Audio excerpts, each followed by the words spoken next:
Um, Today we are going to discuss sociology theory and methods. So for this week, these are the videos that you should watch for this week.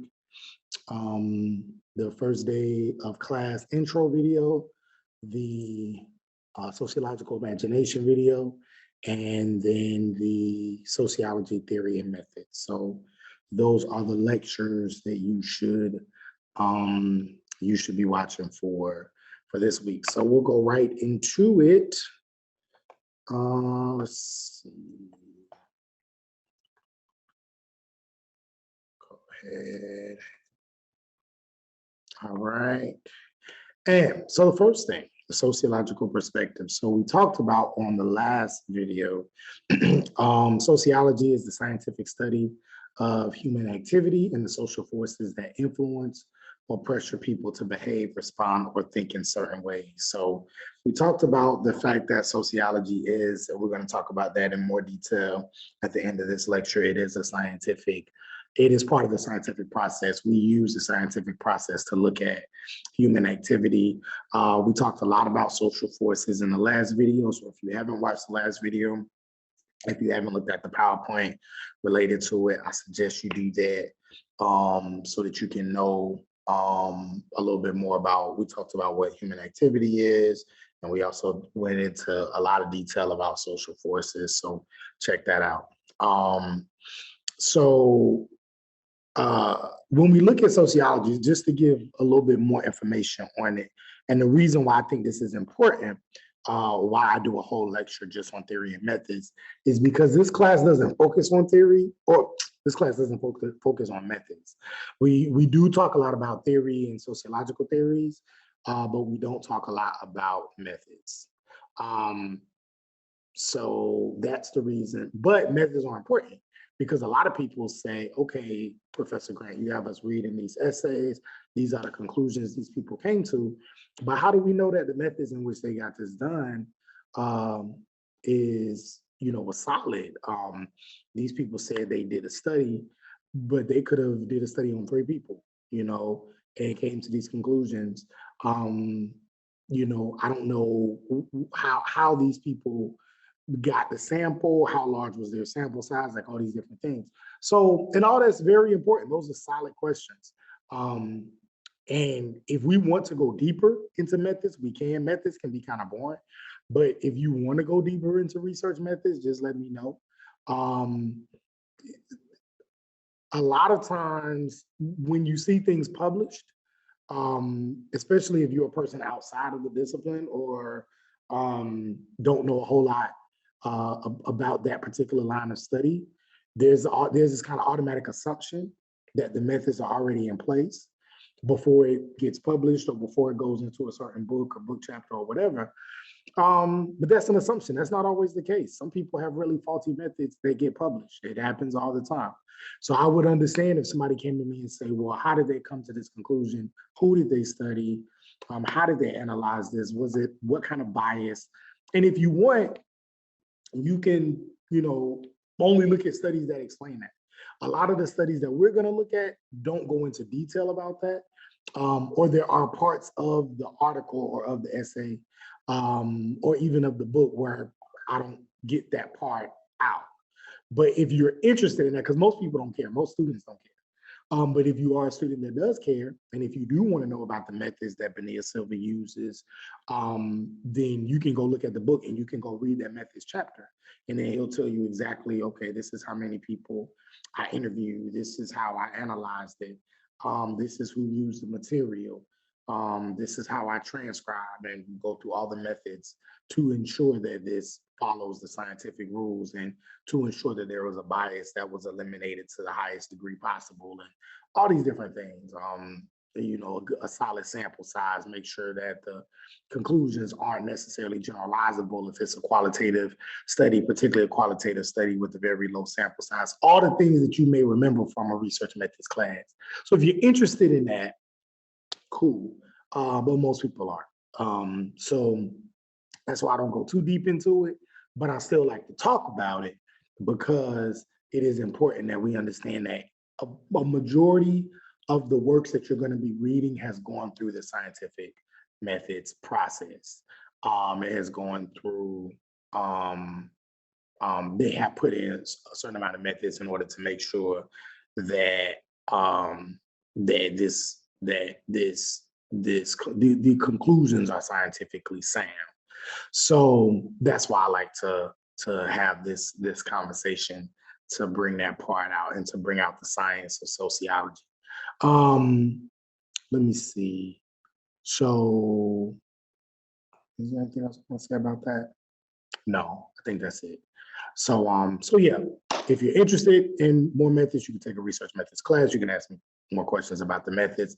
Oh, I was gonna say, but then there are other texts like Michelle Obama's Becoming, right? There wasn't a scientific method, that's just her life story. And there's gonna be some other texts that we will read that may not have methods related to it. But most of the texts, especially the sociology ones, those will have some type of methods that are implied.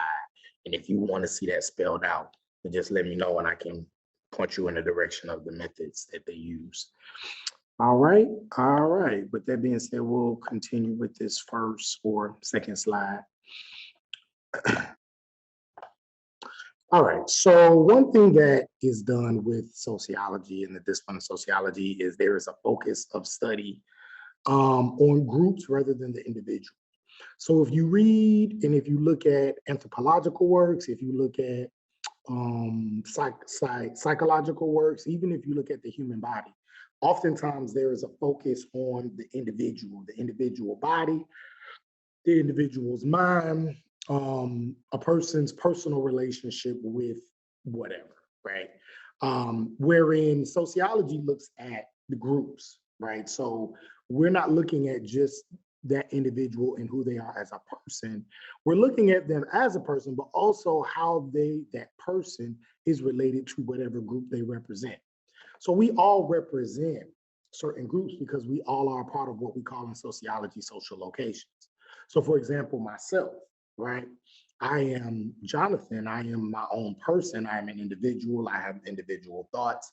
I have individual behaviors. I was raised in a certain way. I have certain influences. I'm unique in certain ways.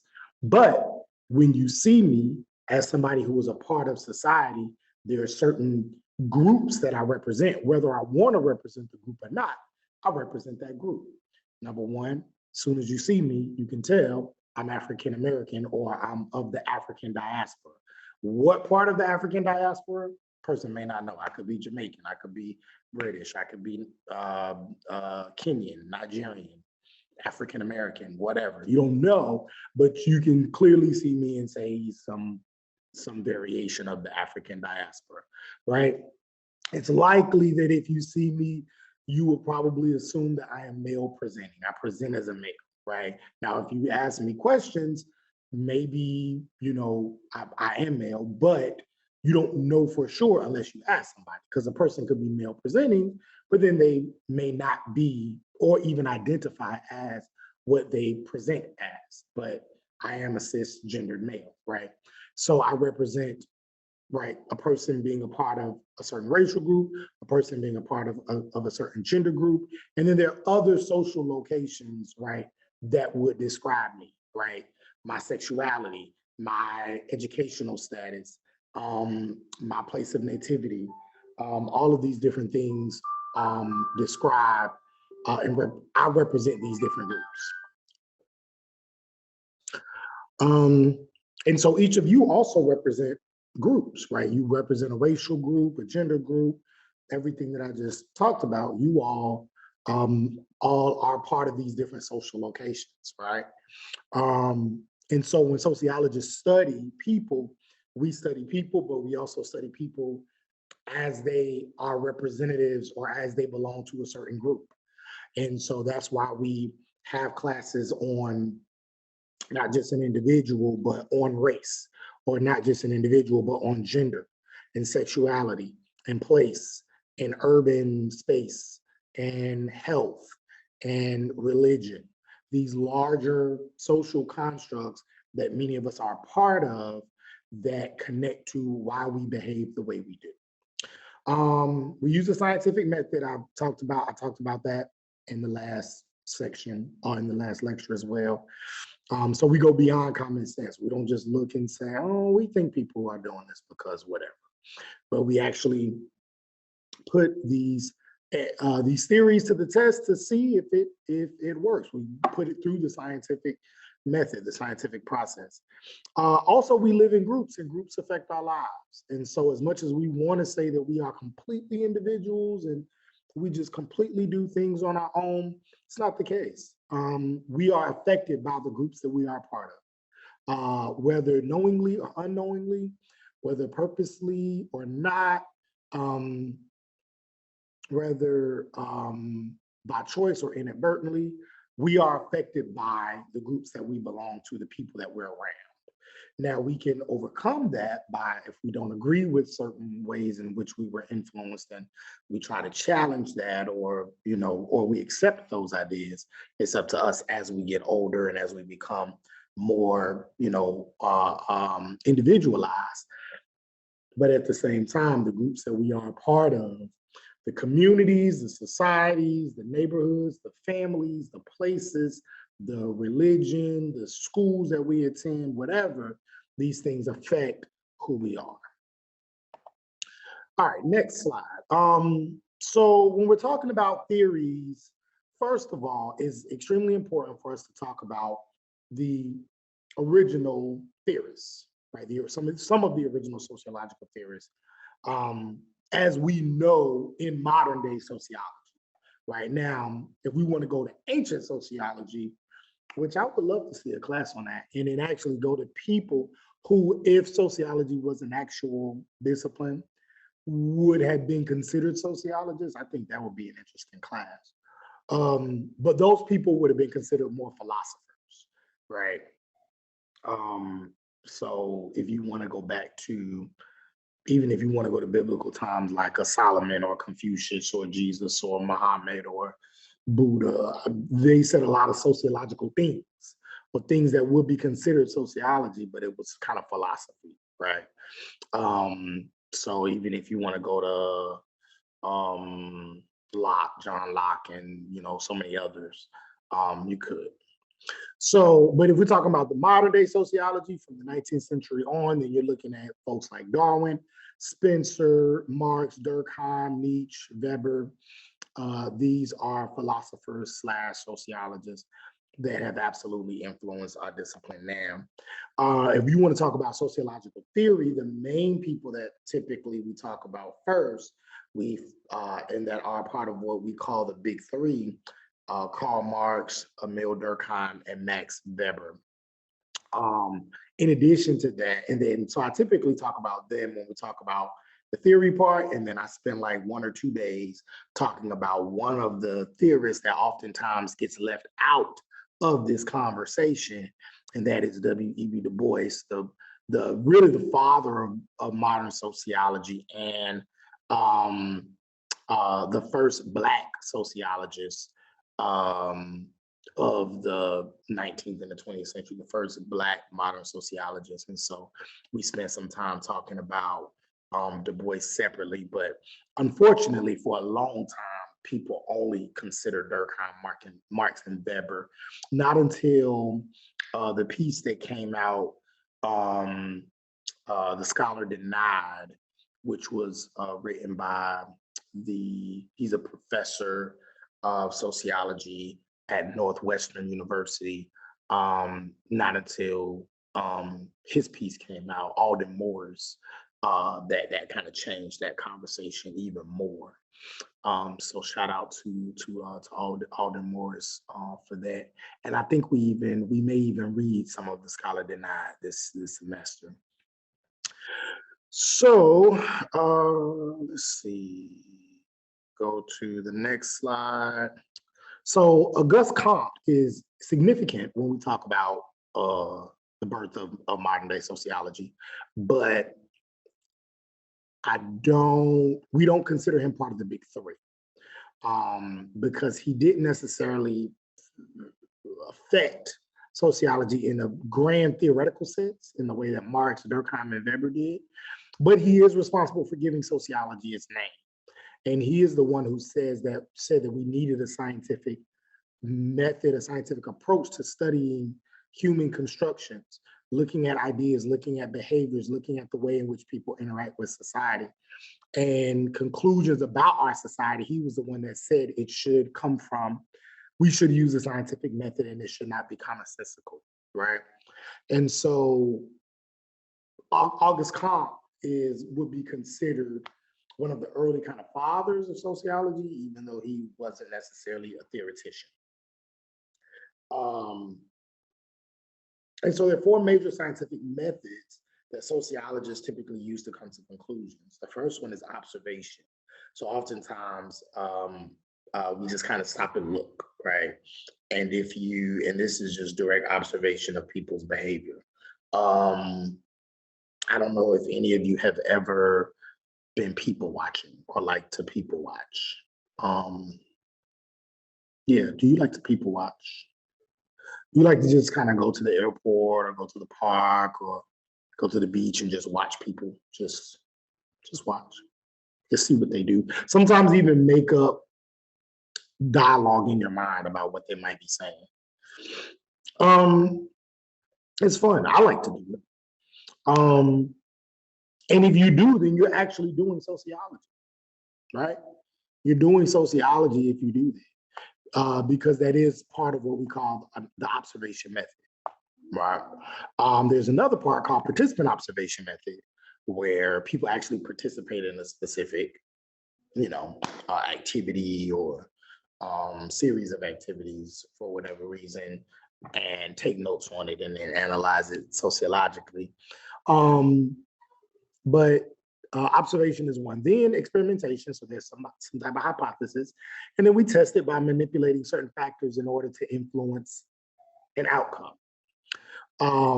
So just like you would do when you were in biology class, we also do the same thing, right? You may take one group, take another group, test one group, not provide a test for another group, see what the results are. Same thing, right? Comparison, we might look at two different groups, whether it be men and women, Black people, white people, people of a certain class, or working class people versus middle class people, people of one age versus people of another age. You look at different people and then you compare them, right? Compare differences, compare similarities, and look at patterns of behavior, right?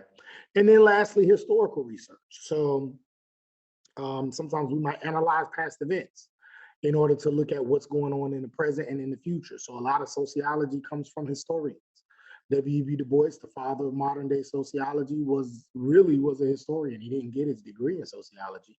He got his degree in history, but he used a lot of sociological methods to help explain, and he mixed it with history to explain present day racial phenomena, right?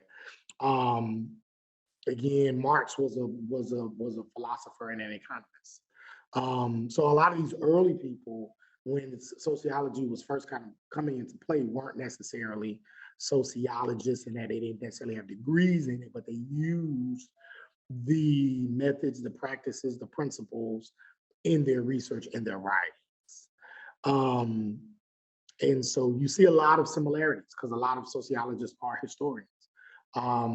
I started out as a historian and then went into sociology.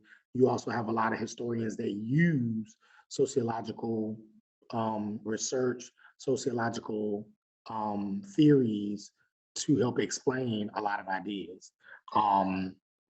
So yeah, and I can give you a lot of different examples, but there are a bunch of people like that. So let's go to the big three. The big three, Karl Marx is the first of the big three that we're going to talk about. I like to also, when I talk about Marx, I also like to talk about Engels. Engels was his kind of sidekick. They did a lot of research together. A lot of people don't talk about Engels. Engels was the one who actually paid for a lot of that research. While Marx was thinking and philosophizing and pontificating and doing all these different things, it was Engels who was kind of, funding a lot of this, a lot of these, writings and books, et cetera, that helped Marx kind of do and come up with the ideas that he came up with. Marx was the one who initiated what we call conflict theory. And conflict theory basically says that conflict drives social change, right? It is the conflict between generally the bourgeoisie and the proletariat. The bourgeoisie are the people that own the means of production, the people that own the factories that we talked about in the last lecture, the factories, the buildings, people that own it. And then you have those, that's the bourgeoisie, and then the proletariat are the workers, the people who exchange labor for financial gain, for compensation, right? So your workers. His class analysis was very bifurcated, right? Now we understand that class is very fragmented and is more, there's more than just a binary of a proletarian bourgeoisie. And now you have a middle class, and now you have an upper middle and a lower middle class and an upper class and a, elite class and a, some countries have untouchables, or you have a below the poverty line and working class, and all these different groups, right? But Marx, his was very much proletarian bourgeoisie, right? And he believed that society only moved forward when the proletariat essentially got tired of the bourgeoisie exploiting the class for the means of production. So his argument is that most revolution, most change takes place because the poor and the rich go at it. And when the poor and the rich go at it, and whoever wins, whether the poor win or the rich win, something happens as a result to say, we need to do something to change this. Even if the rich do win, they don't necessarily want to always be fighting the poor. So they do something to make change. They have laws, they pass policies, they change traditions, something happens, and that is how our society moves forward. So it is through conflict that we move from one historical period to another. And while Marx does say this more so about class, this can be related to race, this can be related to gender. Generally, when we're reading history, we see that certain things are happening and then there's a clash. There's an industrial revolution, there is a war, whether it's the Civil War, whether it's World War I, World War II, that marks a shift in how our world is happening, how society is forming. You have something happens and then people get mad and there's protests, there's revolutions, there's movements. Something occurs to stop, shift, and then bring about some kind of change. So if we look at it, we see that Marxism may not be too far off. Everybody's not a Marxist. Everybody may not agree with Marx. Some people may disagree with Marx, but we do see that if we look at history, a lot of change occurs, a lot of drastic change occurs after there is some sort of conflict between groups, whether it be the poor and the rich, whether it be a racial minority versus a racial majority, whether it be men and women, whether it be people who are part of the LGBTQ sexual, what do they call? What is Katie Acosta calls sexually non-conforming people versus cis heterosexual people, right? Where there's some kind of conflict occurring, and then there's change. So essentially, Marx was on the side of the proletariat, right? He believed that capitalism benefited the bourgeoisie and maximized production potential in human labor, but ignored the needs of the humans that were providing the labor. And ignoring the needs but maximizing the production calls for this large level of inequality. And so his idea was that we should give power back to the workers. We should evenly distribute wealth and resources as needed, and workers have nothing to lose but their chains. He believed that workers were chained. He believed that workers were essentially enslaved, and that as a society, capitalism was the reason for why there was this large exploited class, which was a majority of people. And so his idea was that what he did essentially was he studied capitalism. He became a student of capitalism, and then he provided heavy critique of it using volumes and volumes and volumes of works. So if you read his volumes, Das Kapital, or just Capital, in English, heavy critic of that way of life, right? Heavy critic of capitalism. All right, next, we talked about this a lot already, the conflict perspective. Next slide, conflict is the most important agent of social change. It explains the arrangement of the advantage and disadvantage groups. Conflict perspective talks about and promotes, it explains how conflict promotes and protects privileged people, or it is what causes the protection of the privilege is what causes people to get into conflict. And then it explains inequality. It explains why some people have advantage and some people don't. All right, let's go to the next of the big three, which is Emil Durkheim. All right, so Emil Durkheim, his idea or his theory was what we call structural functionalist theory. Functionalist theory basically says that society is made up of different parts, of different functions. And so each group plays a role, right? Each group plays a role. The family is a social institution. The society is made up of all these different institutions. And the family is an institution, the church or the religious organization is an institution, the political structure is an institution, the healthcare structure is an institution, the housing structure is an institution, the criminal justice system. All these institutions work simultaneously and together to help ensure that our society is stabilized. Right, there's a certain level of, if you want to use a hard science term, homeostasis, right? There's this certain level of stability that exists within our society. Structural functionalism says that when one of those institutions fails, then all of society crumbles. And so in order for us to figure out why society is crumbling or what is going wrong, we have to fix one of whatever institution that is. So it looks at society as a body. Right, you have all these different body parts, but when one body part fails, it can affect the other body parts. Right, if your kidneys fail, it can affect. I mean, I'm not a medical doctor, but I imagine it affects other body parts. Right, so sometimes you may not die if you lose a thumb, right, or an ear, but there are certain body parts that if it does fail, you could die. Right. So there are certain things, so we have to fix certain parts of the body in order to keep it running properly. So that's essentially what the structural functionalist theory says. If the housing market falls, like when we saw the housing bubble happen in 2008, that affected society in a major way. That affected jobs, it affected childcare, it affected the stock market, it affected so many different things, right? So that's essentially what structural functionalism is, right? Each institution has a function, right? Has a function. And we need to make sure that all of these things are functioning simultaneously and in working order to ensure social stability.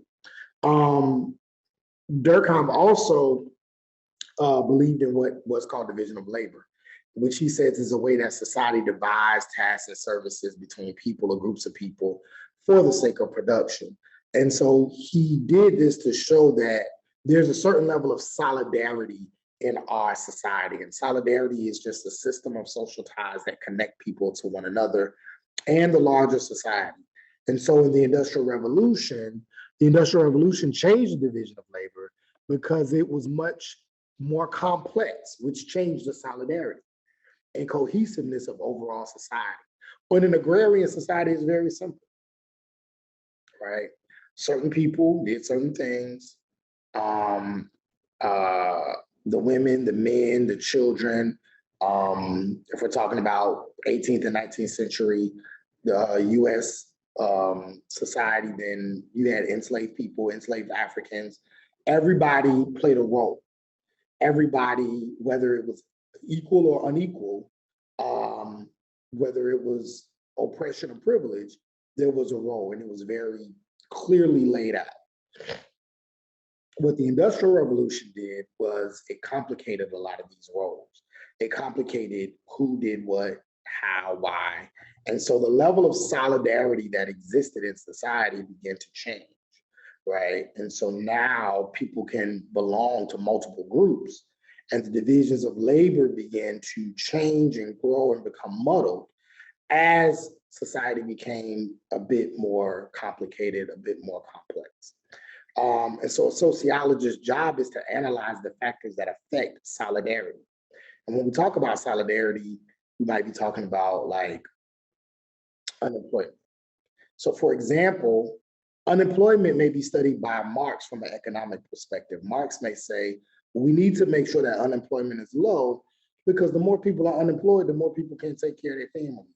And the more they can't take care of their families, the more they're going to find ways to get money, whether legally or illegally, whether non-violently or violently, and then eventually they're going to fight, protest, march, do something against the people that have money, against the people who own the means of production, in order to have jobs, right? So they can take care of their families. So there's going to be conflict, essentially. And if we want to keep conflict down, keep unemployment down. Durkheim says, if unemployment is low, then those people who are unemployed are disconnected from society. The level of solidarity in our society gets disconnected because now these people can't do the same things they used to do before. They can't go to the same places. They don't have the same status. And so the level of solidarity in our society is now disrupted because unemployment rises. So unemployment gets same social problem, but gets looked at differently, depending whether you're looking at it from a conflict theoretical perspective or a structural functionalist theoretical perspective using solidarity. This next slide is just basically what I said, explaining functionalism. And then lastly, we have Max Weber. So Max Weber is last of the big three, one of the friends, close friends of W.E.B. Du Bois. And he studies society's effects on people's actions and the social forces that motivate those actions. His idea was looking at goals. And so he believed that in the Industrial Revolution, in a capitalist society, everybody's goal was what he called the instrumental rationale, which means you get to the goal by the most efficient means possible, right? Little code of conduct. He said that's capitalism. Whatever it takes to expand our profit margin, that's what we're going to do, right? And so he looked at it from a spiritual perspective. He has a book called The Protestant Ethics, The Spirit of Capitalism. And I don't go much into it in this class, but in my intro to sociology class, we talk a lot about that and talk about sociology of religion. And basically, Weber's argument is that essentially capitalism became a religion. It became part of spiritually why people felt certain groups were supposed to be successful and other groups were not. And again, that's the whole Protestant ethics. He lays that all out in his early text. And what he says is that capitalism actually, when used as a spiritual foundation or spiritual backing or a spiritual argument, can actually provide a spiritual void in society because it does not allow for any type of moral framework as to why we do certain things economically, right? And it allows for people to just be able to do whatever it is that they want to do, and then use this, I guess, kind of spiritual philosophy to help explain away what it is that they want to do. And so he says that gives us an even bigger spiritual void when we use capitalism in a way that is negative and then try to explain it away using spiritual ideas. He says there are 4 types of goals. The traditional goal, which is that goals are pursued because they were pursued in the past. So if your grandfather was a doctor and and your father was a doctor or a dentist, and then you want to be a doctor or a dentist. You probably want to do it because it is part of your family tradition. Affection. So sometimes goals can be pursued in response to an emotion. You're angry about something, so you want to achieve this goal. Or there's a love, a deep love and a passion for something, so you want to achieve this goal. Many of you may be going into a particular major because for that affection goal. You have a certain passion for education, business, um, law, uh, sociology, psychology, whatever, right? That's called the affection goal. So you have the traditional, the affection, then you have the value rationale, which some people believe or place more emphasis on the journey towards the goal than the goal itself. So the value rationale, a good example would be Dr. King. And obviously his holiday is coming up very soon. And Dr. King says that in order for us to achieve freedom for all people, we have to do it in a nonviolent way. His idea was, yes, I want to achieve this goal, but the means to achieving this goal is even more important than the goal itself. If we're going to achieve this goal, it has to be through nonviolence.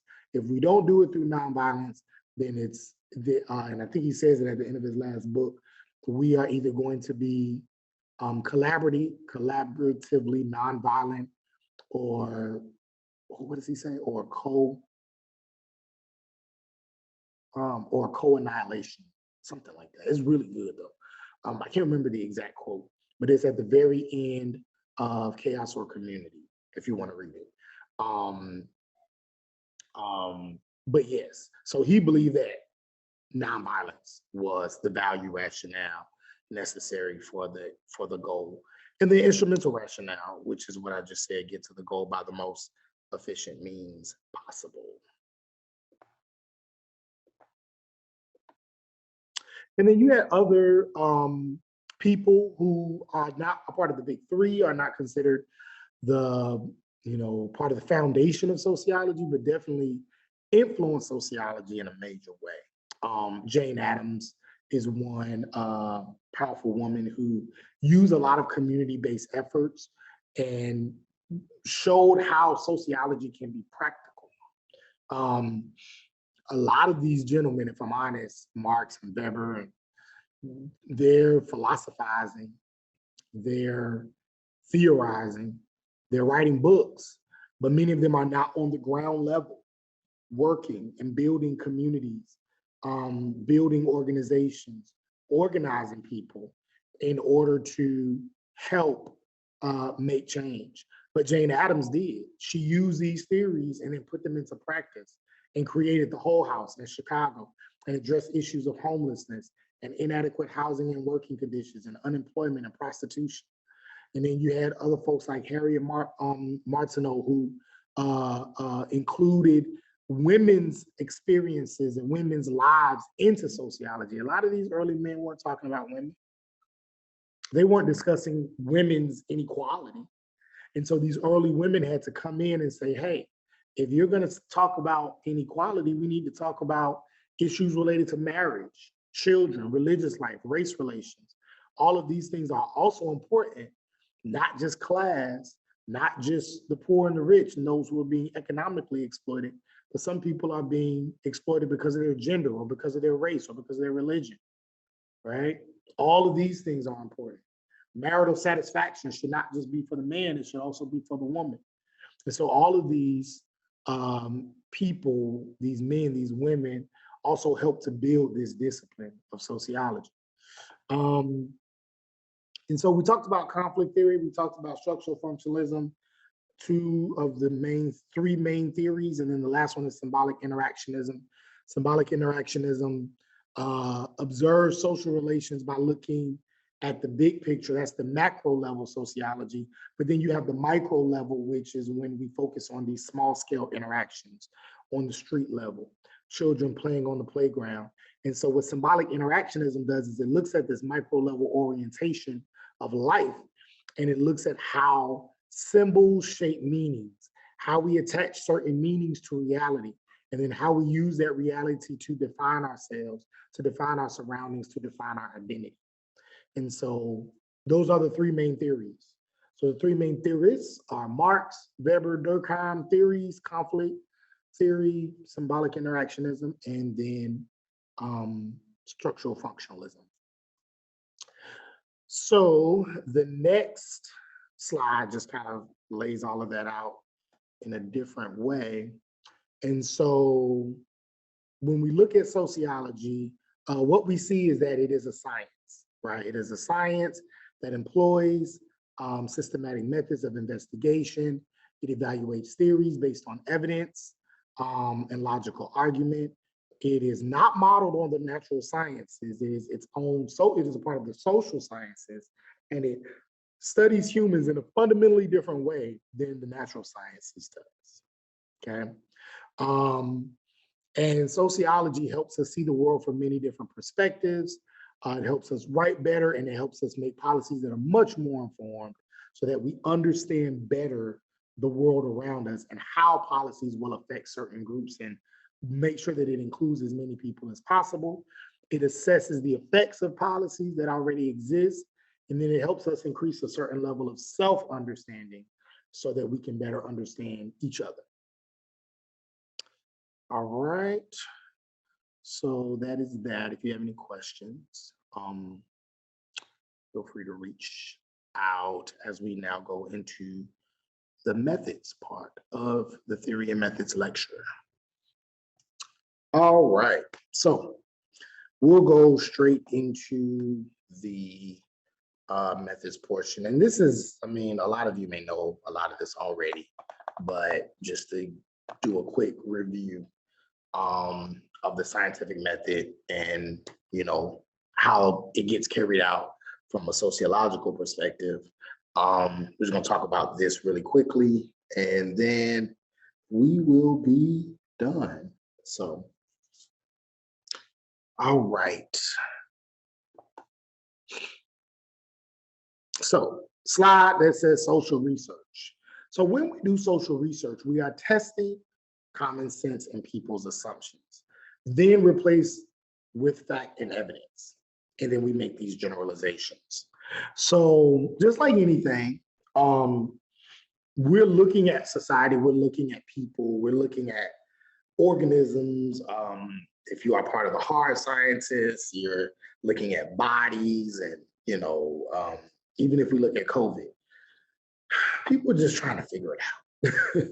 So a lot of what we do in science is based on generalizations. And it's okay to generalize, right? It's okay to say, oh, I wonder if everybody does this. I wonder if everybody, okay, I wonder if, okay, this. So you can, because essentially that's all we have to go on when we first see something, because we can't see everything. We can't see every person, every body, every whatever. We can't see. So we have to go off of a generalization. The difference is we can't stop there, right? When we generalize, we make a statement about a group of people or things that is based on only a few people or things in that group. You can start there, but you can't end there. Because now you can say, well, I wonder, you can ask that question. And then you can say, well, in order to test that theory, I need to now put it through the scientific method. And so that's essentially what social research does, is it tests our common sense, it tests our generalizations, our assumptions, and then replace what we assume with actual facts and evidence that either support it or challenge it. So with social research, people who do medical research, their science is typically in a lab, right? Social research, where do we do research? Our whole world is the lab. The whole world is a sociologist lab, okay? That's how we do research, okay? And there's two types. You have quantitative and you have qualitative. So quantitative research relies on numerical data, where you take responses, you quantify them into zeros, ones, twos, threes, fours, and then you put them through a statistical method, okay? Qualitative research uses observation, sorry, not statistical method, a statistical analysis program, right? Qualitative, we use research using observation and rely on descriptive data, right? So with qualitative, interviews, um, participant observation, focus groups, all of these are the various ways in which we take people's experiences and then we analyze them and then we come up with conclusions. Usually not generalizable. Very rare do you find qualitative data that is generalizable, because it's not, the sample size generally isn't big enough, because you're typically not going to get 1,000 interviews, right? Or 2,000 interviews. Typically you might get 2,000, 3,000, 4,000, 10,000 people in a quantitative study, right? Because it's a lot easier. Qualitative, 10,000 interviews, you're not going to transcribe all of that. So it makes it difficult to generalize, but it still adds to the conversation and it gives some scientific basis for certain dialogue and certain perspectives, right? Then we said it was two, but really it's three. So you got quantitative, qualitative, and then you have mixed methods. You can do both. You can do quantitative and qualitative. Experiment research that takes place in a lab setting. So that's limited use in social research.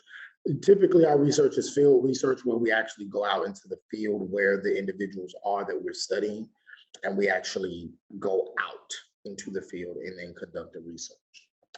Some of the methods that are used to conduct research that you will see that was used to conduct some of the studies that we're going to read about this semester. One is surveys. Typically, surveys are used.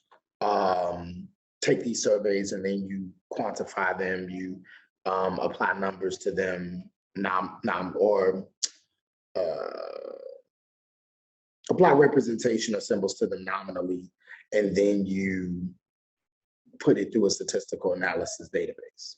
So research methods in which people respond to questions generally is what you'll find in like a survey. Questionnaires, asking a sample population to respond to a series of kind of closed-ended questions. And then you have interviews. So those are more open-ended questions. Questionnaire surveys you'll find in a lot of quantitative work. Interviews you'll find in a lot of qualitative work, where people, you might ask a person a question about how they feel about a particular thing, and then they'll respond to it, and then you analyze that. Some other methods that we might use, though, we talked about this a little bit earlier, secondary historical analysis. So we might read books, documents on a particular topic, person, use that as data and research on the topic. So the first study that I ever did was a historical analysis. Sometimes we might do a case study, right? Where we may do an in-depth examination of one specific group or one specific problem in a community, right? So if we want to look at certain levels of inequality in Jacksonville, let's say economic inequality, well, there are several different places in Jacksonville where there are large amounts of poverty and concentrated poverty. We may use one neighborhood as a case study. We may use one neighborhood as a focus, right? And use that to explain poverty in Jacksonville, right? Sometimes we might do longitudinal studies, right? So you might study the same group over time. If you want to study a group of students in a middle school, and you say, I want this to be a longitudinal study. So you study that group in 6th grade, and study them in 8th grade. Then you may want to study them again in 9th grade, then study them in 12th grade to see how education ideas, factors have been manipulated and changed that could affect your outcome, okay?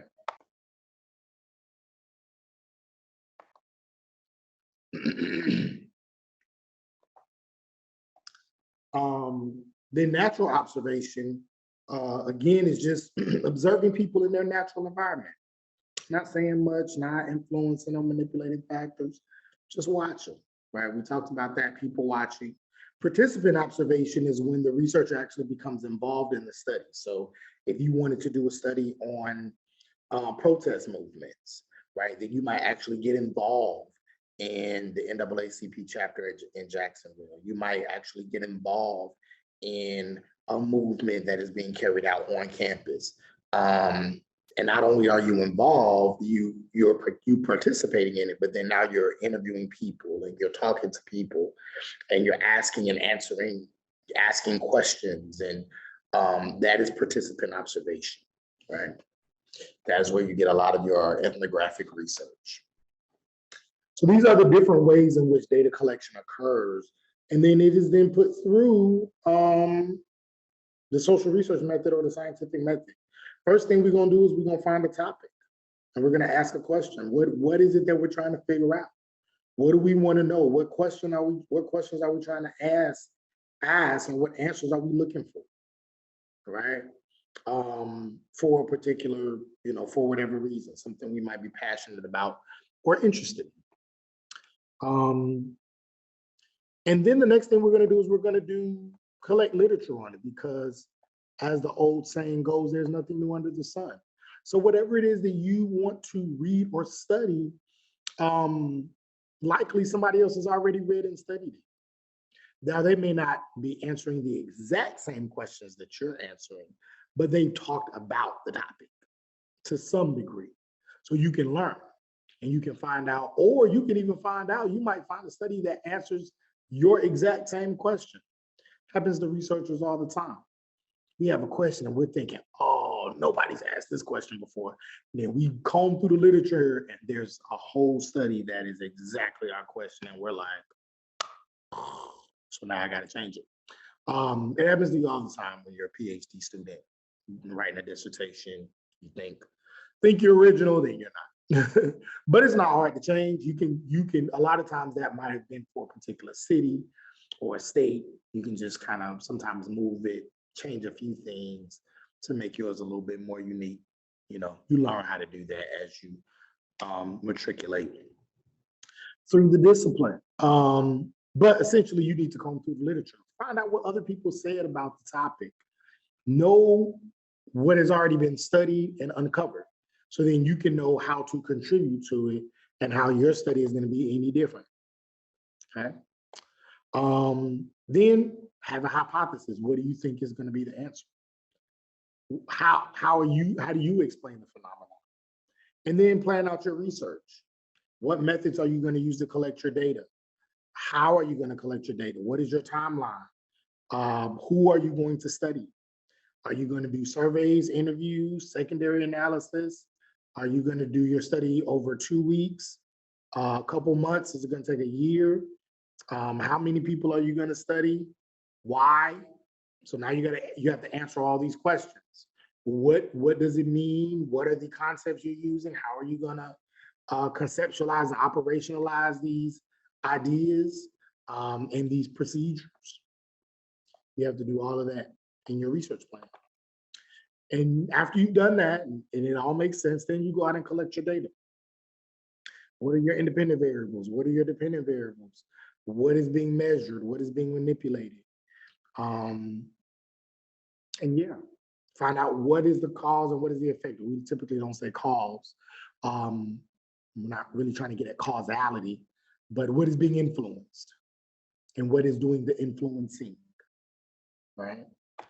Then, after you've analyzed your data, after you've looked at patterns and relationships and correlations and sometimes causations, and you can see, okay, well, this connects to this. And a lot of people say this is the reason why they did this. And every time I saw this, I saw this. And every time I saw, and this was something that came up a lot. And what does this mean? And so now that you've seen the patterns, now that you're coming to some kind of a solution or conclusion or some kind of explanation, now you can start to write it all out.